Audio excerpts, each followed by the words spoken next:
الله الرحمن الرحيم لا حول ولا قوة إلا بالله العلي العظيم والصلاة والسلام على سيدنا ونبينا حبيب إله العالمين أبي القاسم مصطفى محمد اللهم صل على محمد وعلى أهل بيته الطيبين الطاهرين واللعن الدائم على أعدائهم أجمعين. رب اشرح لي صدري ويسر لي أمري واحلل عقدة من لساني يفقهوا قولي. أعوذ بالله من الشيطان الرجيم. عليها 19 وما جعلنا أصحاب النار إلا ملائكة وما جعلنا عدتهم إلا فتنة. To the Holy Prophet of Islam and his immaculate progeny, recite a salawat, please.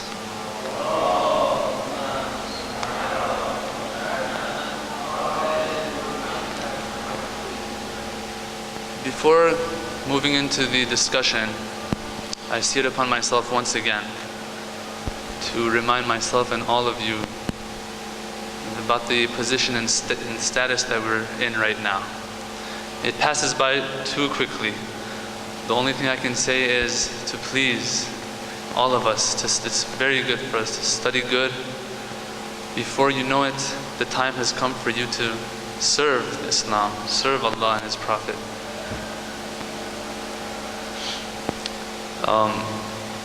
It's like a battery, I would say. You need to fill the battery. When you first come to the hawza, you ask yourself, what's going to happen? I'm not the type to do this. I don't think I'll do that. Will I be able to do that? I would like to, but will I be able to? Will I have the chance to? But if you try your best, it's like you've filled up a battery. You've charged a battery. When the time comes, in due time, you will stick that battery in any device. If that battery is full, eventually, the device will come. There will be a need, and then, if the battery is empty, that's when you say, Ya asafa, ala ma farrattu fi jambillah. So once again, and I say everywhere I go, because it's very interesting to myself how things, you plan things, and the course of events changes in a way that you wouldn't expect at all. Next to filling up the battery, as I said, we've all heard this before, the ikhlas. Keep that ikhlas no matter what. Sometimes we forget. We get caught up in our daily affairs and everything, even in the tabligh and everything, and we forget what we're really supposed to be after. We look at our role models, we see that they, with all the knowledge that they had, all the followers that they had, they were never distracted from that, the real goal that they knew that they had come to this world for.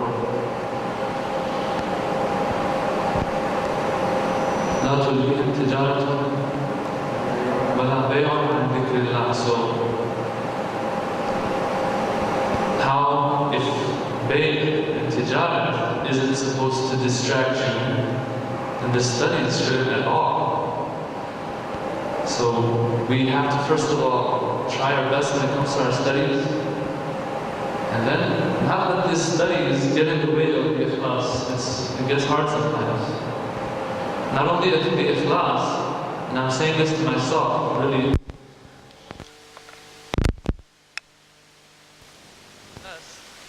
You're studying for the sake of Allah, at the same time you're forgetting about the personal relationship with Allah. So you have the ikhlas. You're studying, you're doing everything right. But when you look at people like the great Ayatollah Bahjat and the likes of him, you see that they had all of that, and yet it was as if that's not what they were really after. That wasn't their main goal. Of course, Allah has to help in this way. If He sees the ikhlas, He'll help, inshallah. And if you're after it. So this is something we should always remember and ask for. Sometimes We neglect that. If you neglect something, if you don't want it, why should He give it to you? He'll give you some things, but there's some things that you'll have to want to receive. So you study good and ikhlas and the taqwa, of course. We have to at least be qualified to lead a jamaat, don't we? At least. These will be our wings to fly. And we've all heard this in the akhlaq classes and everything. I'm just repeating what we all know for myself, and if it's beneficial to you. If you're going to fly, of course, you need 2 wings. So 1 or 1.5 or 75% will not do the job. Recite a salawat, please.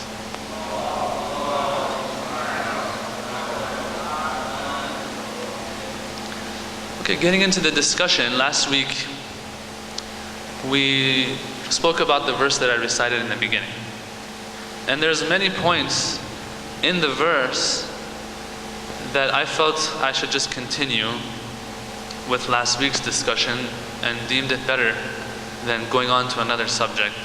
Just a few thoughts that I had that I think will be very beneficial, at least to the likes of myself, is that we spoke about being Habibullah, Mahbubullah, Ma'shubullah, or whatever you want to call it. Of course, they don't use the term Ma'shub, they use Mahbub, Hubbullah, and things like that.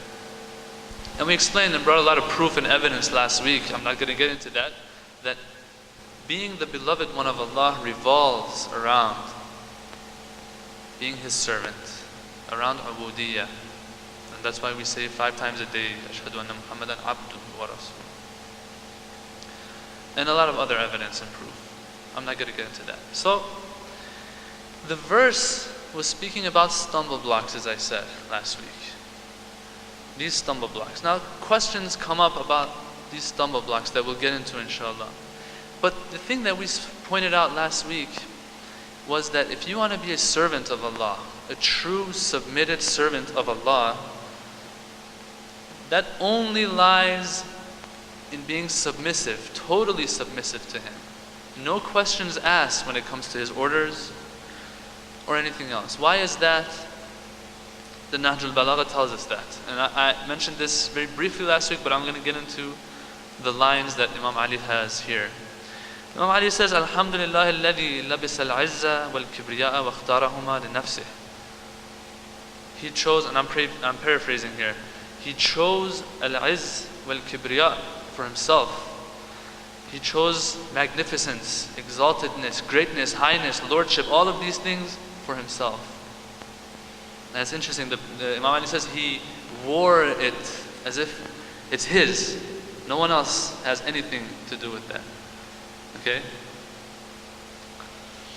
Duna khalqihi. For Himself, no one else.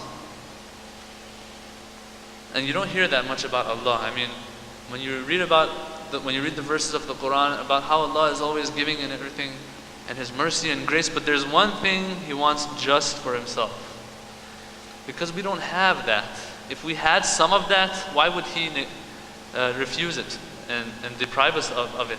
But when we don't have 1 ounce of that, what is He supposed to say? Is He supposed to say, okay, you don't have any of this, but it's okay, you can enjoy it as much as you want. Well, you don't have it to be able to enjoy it. Right?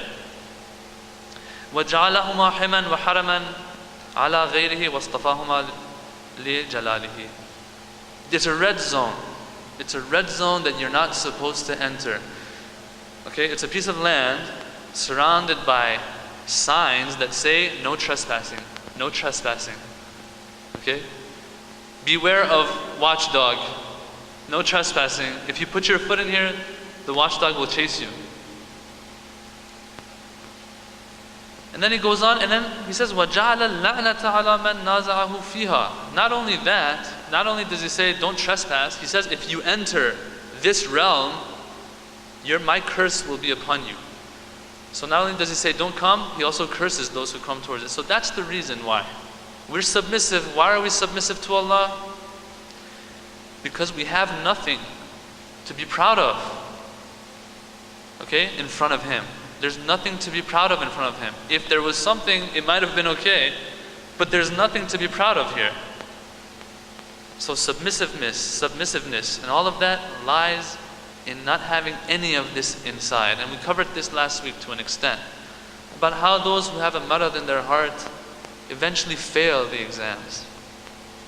Now what we're going to get into today is why stumbling blocks.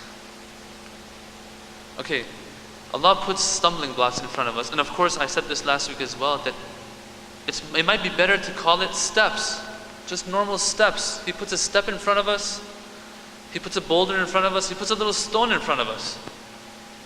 It's up to us to look down, look ahead, keep our eyes open, and avoid these stumbling blocks, avoid these steps. Use the step to elevate higher. If a person reaches a staircase and his eyes are closed, he'll trip and fall, break a nose, break something. But if a person's eyes are open and he comes to a staircase, what are those stairs for? That same staircase that was bad for one person, of course, will be used for elevation, will be used to rise him up to the next level, to the next floor. So what are these stumbling blocks for? What are these steps for? Why? Let me assure you first, right now from the start, and this is something that I've heard the akhlaqi ulama say as well, that we will all be tested throughout the year, once, twice, 3 times, one of those, real exams. Of course, relative to our capacity, to how strong our iman is, of course, because Allah doesn't want us to fail. He can give exams to all of us in a way that we'll all fail. But He puts these stumbling blocks in front of us. Why?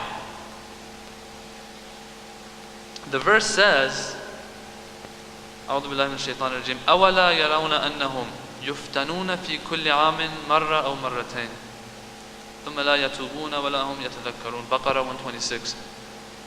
These stumbling blocks, Allah is saying, I will put them in front of you.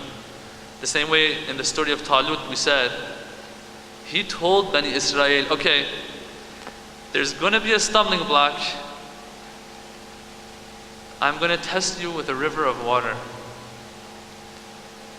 مُبْتَلِيكُمْ بِالنَّهَرٍ. Allah is going to test you with a stream, river of water. And it's interesting, Allah is telling them, I'm going to test you, and they still fail. Okay?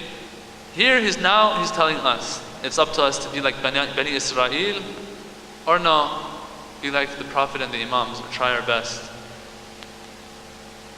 He says, I'm going to test you once or twice a year. Wake up, be alert, be attentive, don't be asleep. Keep your eyes open. Of course, we'll explain that how keeping your eyes open, what does that mean, and how that happens. We'll have to explain that as well.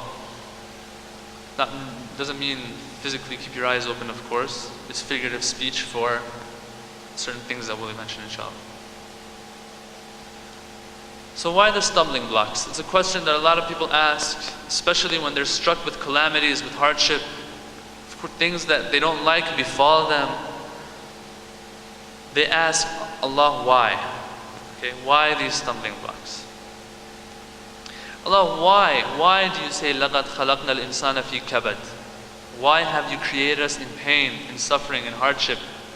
And of course, we're kind of going overboard because we're bolding it a little too much. It's not like we're always suffering, But when you look around, even the pleasures of this world, okay, are surrounded with hardship. They're limited. In essence, they're limited. That's what material means. I'm not going to get into philosophy or anything, but when philosophers, they say that material is equal to, in essence, to limitedness. And that's one of the reasons why we say Allah cannot be material and all of that in theology, because material entails limitedness.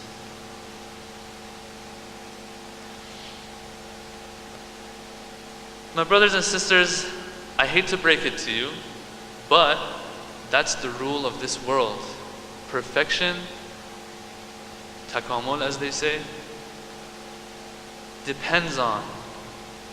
Totally dependent upon what? Upon hardship, pressure. And of course I'll explain that, what that means, what I mean by hardship. You don't believe me? Let's look and see what we have in this world. Let's see what's going on in this world. سَنُرِيهِمْ آيَاتِنَا فِي الْآفَاقِ وَالْأَنفُسِ. Let's see what's going on and see if we can derive a lesson from this. Get a lesson from this. See how it works for us and our souls. When you look around, I'm just going to mention a couple examples, but there's many, many examples that you probably know better than I. For instance, look at the diamond. Okay? For a diamond to become a diamond, what does it have to go through? I actually went and searched this on the internet today. And it says that it has to be about 150 kilometers in the earth. Okay? 150 kilometers down the crust of the earth is where diamonds are made. Do you know how much pressure is there? They say that, I think it's around there, that there's so much gold that can be found. But who's going to go down there and take the gold out? They say that there's so much gold under earth, underground, that's enough to cover the whole world, this world that we're on. Earth, with a 4 meter or a 4 kilometer, I'm not sure. I think a 4 meter crust, 4 meter depth, the whole world can be covered in gold, the gold that's down there. But who's going to go down there and bring it up? Okay, we're looking for someone who can become shaheed fi tariq al-dhahab, in the way of gold. Is there anyone ready? No one's ready. So there's so much pressure down there. 150 kilometers down, you have to go to find is where diamonds form. What's the temperature down there? I would just say around the Qom in summer times like 1,000 maybe. 1,000 degrees. Okay, 1,000 degrees is the temperature where diamonds form. Now if that diamond doesn't form, what is it? It's just useless, valueless earth. Nothing. It's worthless. But it has to undergo so much pressure, so much heat, and then it becomes the diamond.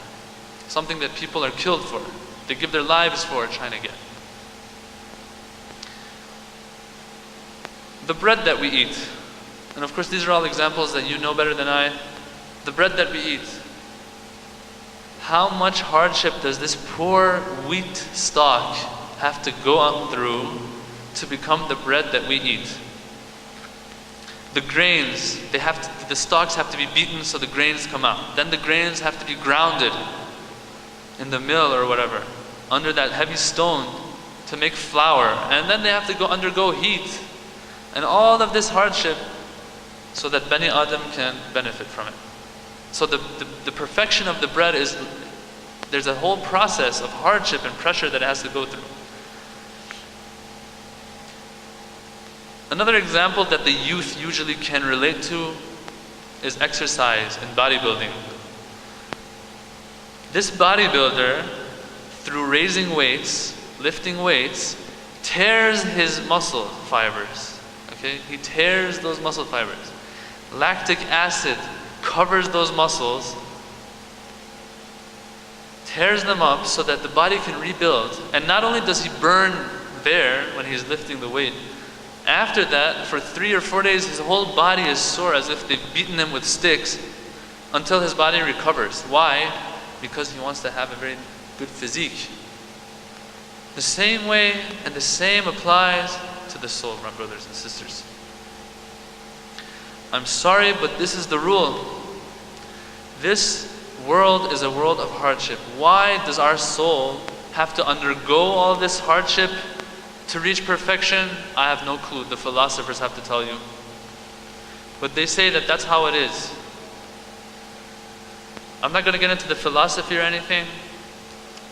But what we do know is Allah has put us in this earth with these rules and has asked us for this, for the submission. Now these are material examples and how the pressure leads to material perfection. moving on to the soul now. How does it work with the soul and the soul's perfection? It's through servitude again. There's some secret in abiding by Allah's laws, no matter how hard it's going to be. There's some link between this and our soul's perfection. Allah has set the rules in this world in a way that if we go by His laws, and it's hard for us, but if we use that free will He's given us the right way, the way He wants, and it's going to be hard, that will slowly make us reach our perfection, gradually. The same way the bodybuilder has to lift weights for years and years before he receives results, tangible results. That same way, the soul has to undergo this continuous yet slow and gradual hardship of making the right choice every time and carrying that right choice out every time. And this happens to all of us daily. Okay? And we have to thank Allah for this. Who in the world, who in their right mind goes to a gym, okay, goes to a bodybuilding gym, and he sees that they have couches set there, they have free soda here, French fries and some hamburgers there. Who in the world signs up at a gym, and if he walks into a gym and sees such a scenario going on here, he gets happy? Who in their right mind pays to sign up to go to a gym and is happy to see such a thing? He sees such a thing, the first thing he objects to is that I've come here to work on my physique, to look good and everything, and then you're giving me things to make me look worse. You want me to gain weight? I'm here to lose weight. Hello. Same thing applies to the soul. Allah has sent us into this gym, this soul building gym. Okay? And should we be upset when He gives us the tools for our elevation and perfection? Should we be upset when He puts the stumbling blocks, aka the steps in front of us, the staircases for us to climb up, the ladder to climb up? It's our fault if our eyes are closed and we run into the ladder and the ladder falls on our head. It's our own fault. We didn't want it. But He's put us in this gym. He's given us the supplies, the tools. It's just up to us to open the eyes, to see that ladder, to see the tools, to use them correctly. Let's move on. Let's move into some verses and ayat, because I believe these are the things that bless these types of speeches. Allah says, it's so important for me, for you to be able to practice this self-restraint, because it's going to help you throughout your life and is going to serve you in the cause of your perfection. He makes us fast a month every year for this purpose. كُتِبَ عَلَيْكُمُ الصِّيَامُ كَمَا كُتِبَ عَلَى الَّذِينَ مِنْ قَبْلِكُمْ لَعَلَّكُمْ تَتَّقُونَ. Why have I set this whole fasting precept? Because of that last part. I want you to practice. I want you to be able to reach the perfection. These are your tools. It's going to be hard, but that's what you're here for. You're here for hardship. You're here to lift the weights of the soul. You're here to build that soul, because it's going to be endless bliss from there on after death, and even in this world. It's not like the laws that He's set in this world are some weird, non-relevant laws. No, these are normal laws that we manage our everyday affairs with. It's just He comes and adjusts it a little bit. Okay, He says, okay, just do the same interactions you're always doing in business, but I'm going to adjust it a little bit. I'm going to say, حرم الربا. حل الله البيع حرم الربا. What's the difference?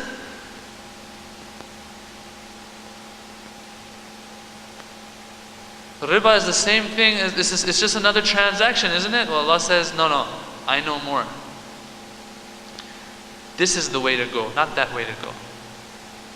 So He set this fasting for us as well, to be able to build our souls. It's a practice. Why? For the taqwa that we're supposed to have throughout the year. For the practice that we're supposed to have throughout the year, He's helping us out a little bit more. He's giving us a little push to be able to get to that, to reach that goal. Hardship is of two types. We covered the first type, abiding by His laws without question. Okay? And all of this is relevant to the verse that we had in the beginning and last week, is because we want to look and we want to cultivate that submissiveness, this submission inside of us. So the hardship is of two types. The laws that He put, those are hard for us. We need to have patience when it comes to these things. As-sabru sabran sabrun 'inda al-musiba, hasanul jamil wa ahsanu min dhalika as-sabru 'indama harrama Allahu alayk. The patience is divided into two in this because there's two types of hardship. The laws and the things that are made haram and wajib upon us, going by those, that's one part. We covered that. Recite salawat, please.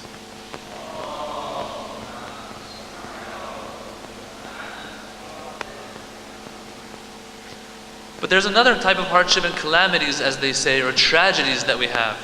Those also we have in our everyday, not everyday lives, but those happen a lot as well. A lot meaning maybe once or twice a year, and maybe the verse that says we will test you is pointing to these types of hardship, not just the normal Islamic laws that we have to go by every day. A person who goes by the Islamic laws builds an iman in his heart that when these hardships come up, these calamities and tragedies come up, that's where it pays off. Okay? That's when he doesn't question Allah. That's when the submission comes in and helps him. The iman comes in and helps him. But why? Once again, why do we have these? Same reason. Why couldn't Allah just bring us to this world, let us live our lives with ease, and let us have love of Him, and not give us calamities and hardship and all of that? The reason, once again, my brothers, is because of perfection. The perfection, once again, for whatever reason, we're not going to get into philosophy, is because there's perfection in it for us. It will eventually lead to our perfection. Why? Let's look at some ahadith. Imam Sadiq alayhi salam says, إن في الجنة منزلة لا يبلغها عبد إلا بالابتلاء في جسده. So wow, Allah doesn't only come and put us to the test when it comes to His laws and things like that. What does He do? Like for instance, Prophet Yusuf, his test was one of Allah's laws. It wasn't a calamity or a tragedy or anything, right? It was only going by Allah's law and not committing that great sin. But there's also al-ibtila fil jasad. There will be hardship in this body that He's given us too. Not only the laws. That's where the men will be separated from the children. That's where those who've prepared for this exam, for this soul-building contest, will eventually prevail, and those who had slacked off, those who had taken it easy, those who had cheated, they had cheat days for themselves, they will fail. And the regret will come after. So there will be hardship in the jasad, the body. Allah will test us. Why? The beginning of the hadith tells us, إِنَّ فِي الْجَنَّةِ مَنْزِلَةً لَا يَبْلُغُهَا عَبْدٌ. There's a degree in heaven, there's a degree of perfection that can only be reached through hardship. Okay? Of the body. Through hardship, through pain, through suffering. Is the suffering itself what's important for Allah, my brothers and sisters? Or is it something else? No, I would say Allah gives it to us. Yeah, of course, the person who is befallen by a tragedy, who afterwards puts Allah aside altogether, can we say that, okay, Allah is going to give this person manzilatan fil jannah? No, of course not. A person who reacts the way he's not supposed to when it comes to tragedy, a person who starts questioning Allah when tragedy befalls him, a person who may lose their child, and we seek refuge in Allah that this doesn't happen to us, and if it does, we're patient enough. A person like this, who suffers from such a tragedy, if all of a sudden he just turns away from Allah and questions the whole deen, can we say that this person will get manzilatan fil Jannah? No, so it's not the pain itself that's working here. Once again, it's the iman. It's the iman that you have to build beforehand. It's that weight, it's the light weight that you have to keep lifting and preparing so that when it comes to the final contest, with that heavy weight, you can lift it. Who's going to come without any preparation, without any warming up, without any prior practice, and lift something that they wouldn't ever dream of lifting? They can't imagine ever lifting. They'll just break their back. Same way, this person who hasn't prepared before, hasn't fixed this through both i'tiqad and amal, as we said, Ayatul Bahjat, he says, both i'tiqad and amal. The person who hasn't done that, the back of his soul will break when it comes to that soul building contest, as we said, so to speak. So it's not the pain itself that works here. It's not that that's working for you. It's the iman that's working with you, working for you. Another similar hadith, إِنَّهُ لَا يَكُونُ لِلْعَبْدِ مَنْزِلَةٌ عِنْدَ اللَّهِ فَمَا يَنَالُهَا إِلَّا بِإِحْدَى خَصْلَتَيْنِ. There is a degree, a level, a station with Allah that one cannot reach except by two means. One, what are they? إِمَّا بِذَهَابِ مَالِهِ أَوْ بِبَلِيَةٍ فِي جَسَدِهِ.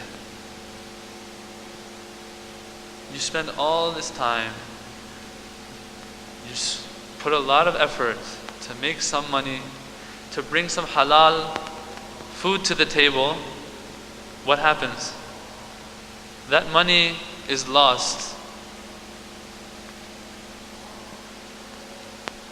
What do? We said last week, the Prophet never said, if so and such had happened, or if such and such hadn't happened, I would have been much better off. That happened, it's okay. I get upset. I'm a person. I'm not an angel. I get upset. But do I question Allah? What do I do? I get back up on my feet and get going again. Allah will compensate. But you have to have this fixed first. If you're going to say that, you'll have to be practicing taqwa throughout the year. Those little sins that come up that some people underestimate, well, one by one these will add up and will undermine and eat away at that iman that you have, that precious iman that you've built. The same way, if the best bodybuilder in the world comes and doesn't practice for a while, doesn't train for a while, lets go of his eating and everything, eats whatever he wants, after a while he'll look like every other obese person out there. No difference. He'll lose that muscle. It'll slowly weaken. He'll slowly weaken. He can't keep it forever. Till the end. If he wants to keep it, he'll have to work out till the end and watch what he eats.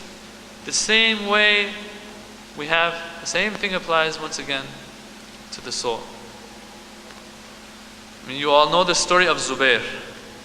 I mean, Zubayr is the person who stood up when they came and attacked the house of Lady Fatima. Zubayr was one of those who stood up. But I mean, what happened?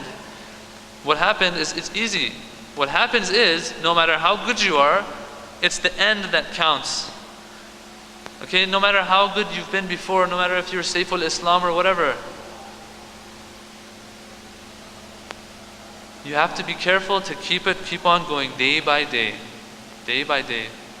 And just remember, because Allah has vowed that the day will come where I will test you, you look forward to that day.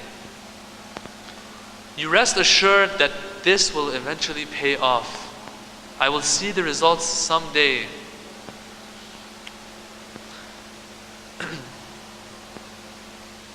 Rasulullah sallallahu alayhi wa alayhi, recite salawat please. He says,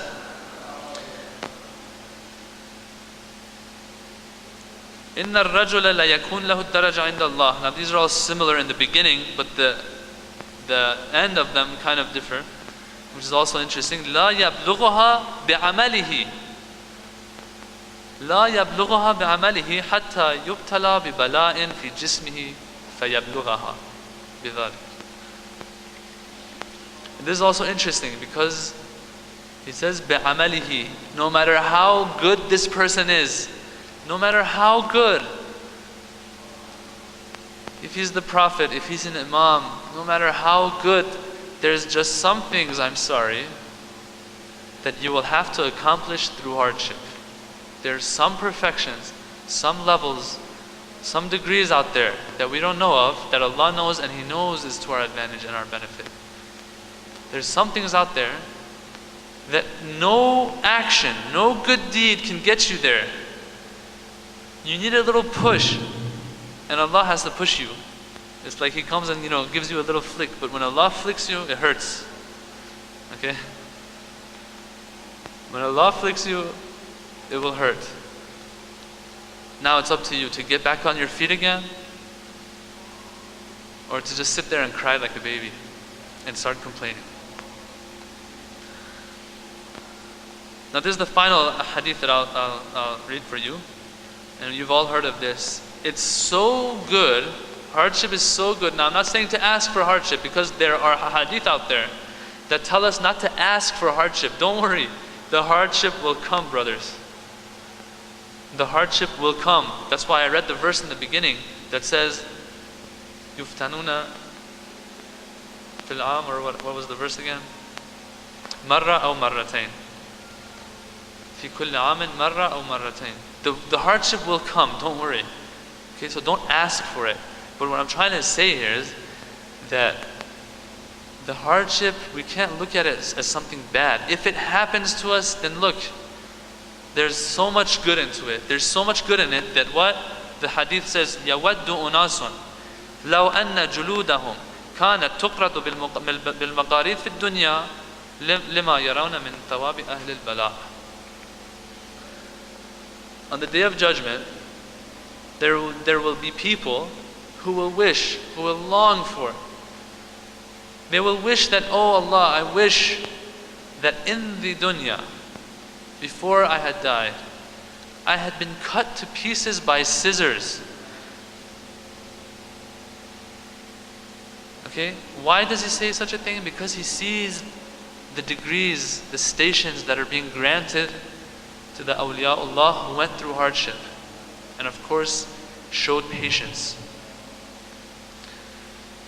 It's scary, and me myself, I'm not saying that I would be someone like this right now. I would like to be cut up by scissors, but look, this is what the hadith is saying. It's saying that there, when you see what's going on with those who suffered in the dunya, because as I said, all of us will have our hardships. Those who suffered, they see what's being given to them, they'll wish that they had been cut to pieces. It's worth it for them. When they look at it at the equation, they see that it's worth it.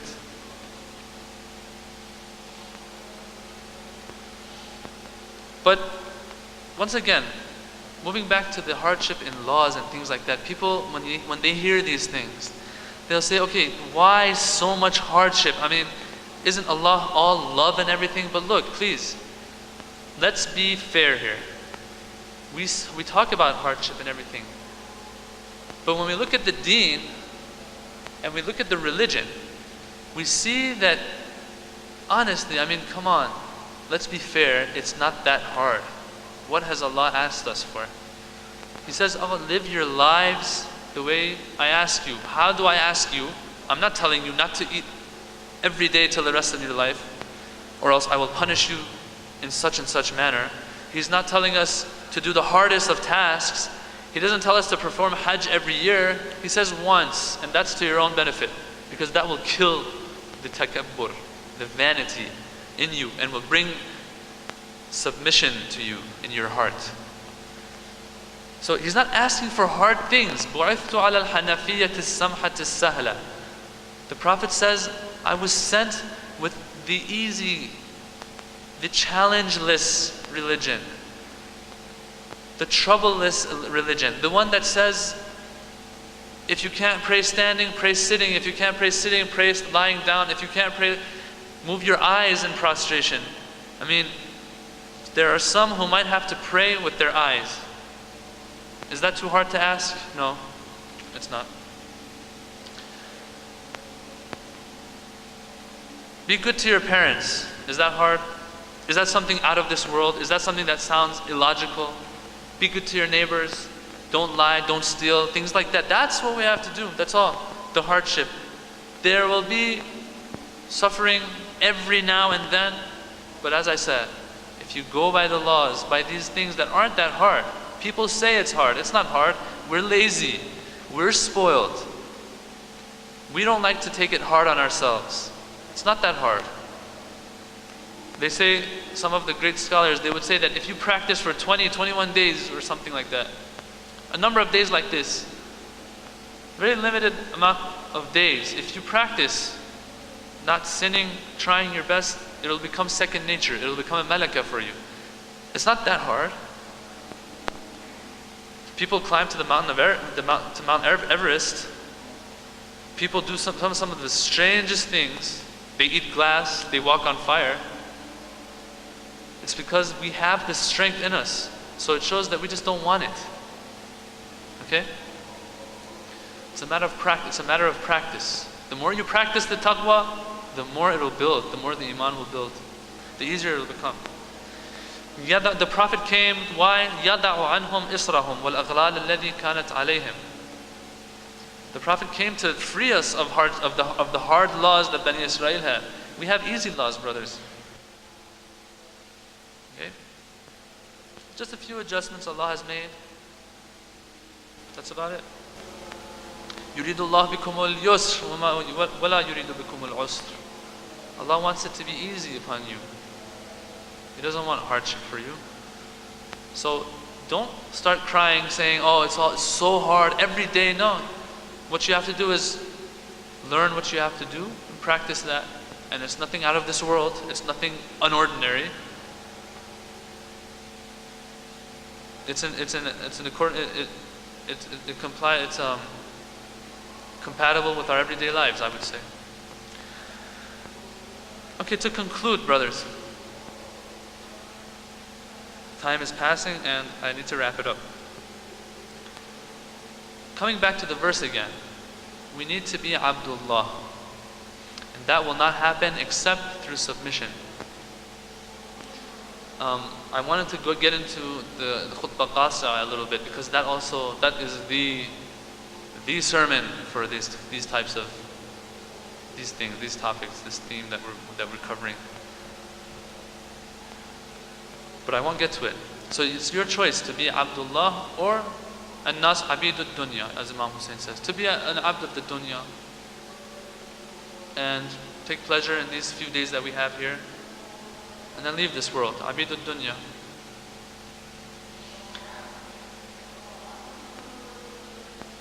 That's about it, I would say. I think there's much more that there still needs to be covered, I would say, here, but because of lack of time, I will end it here. One point I would just like to make is today was the Shahadat of Imam Al-Kadhim alayhi salam. Very short about Imam Al-Kadhim. We all know that he was one of the Imams that suffered very much at the hands of the ruler of his time. The same Bani Abbas whose slogan was, when they rised against the Bani Umayyah, their slogan was, we are rising for the Prophet's household. But unfortunately, the Bani Abbas, these blood relatives of the Prophet, the cousins of the Prophet, ended up killing his grandsons and disrespecting them more than the Bani Umayyah. Imam Al-Kadhim alayhi salam is famous for this, that he spent a lot of time in the prisons of Bani Abbas, of Harun al-Rashid la'natullahi alayh. Harun al-Rashid, not only would he send him to prison, he would also disrespect our Imam. He would bring the Imam, he would take him out of his house, out of his home, he would, out of his prayer, bring him in the middle of the night sometimes maybe, and disrespect our Imam. Our Imam in the prisons of Harun al-Rashid, he would thank Allah though.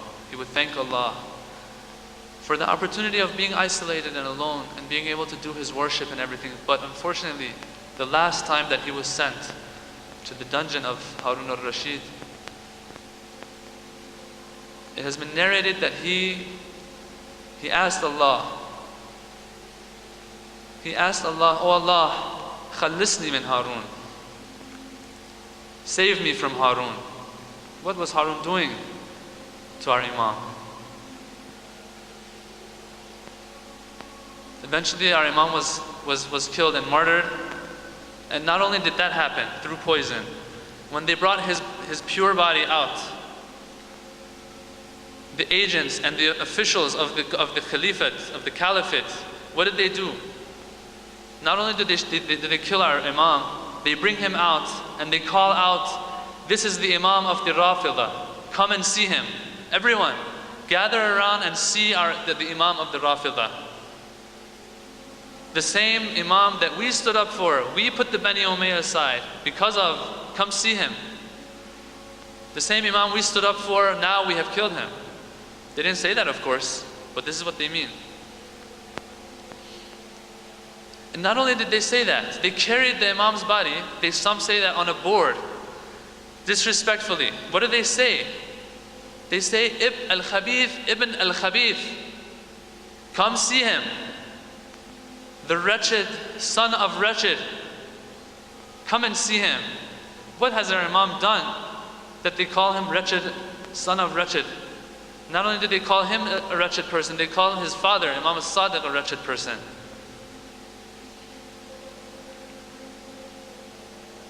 Our salams and peace and blessings upon our dear Imam, Imam al-Kadhim, the oppressed yet patient Imam.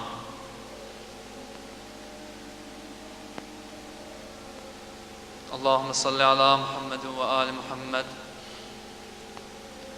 Ya Aba al-Hasan, Ya Musa ibn Ja'far, أيها الكاظم يا ابن رسول الله، يا حجة الله على خلقه،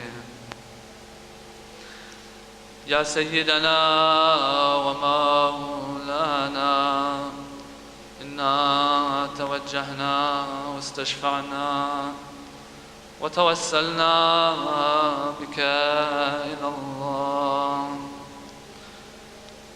وقدمناك بين يدي حاجاتنا، يا وجيها عند الله، اشفع لنا عند الله، يا وجيها عند الله، اشفع لنا عند الله.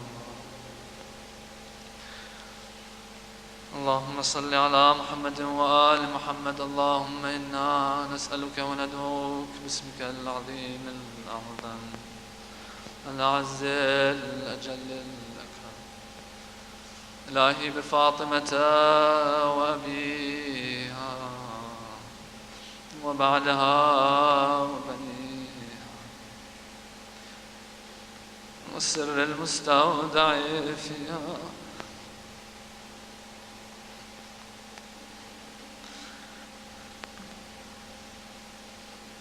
يا الله يا الله يا الله يا الله يا الله يا الله يا الله يا الله.